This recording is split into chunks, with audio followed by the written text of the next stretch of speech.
let's learn how you can delete Steam account. So the fastest way is to open your browser and on search type Steam account deletion. And you can just go to this first page. So it's help.steampowered.com, and you will see some of common questions. You can just scroll a bit right here and you will see this: how do I delete my account?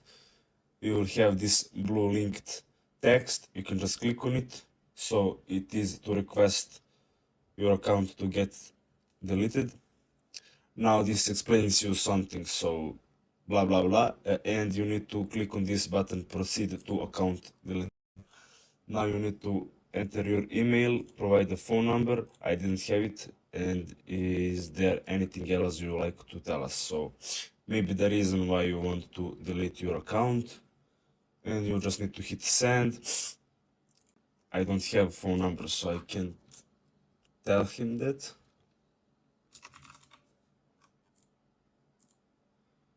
Okay, so you can just click on send.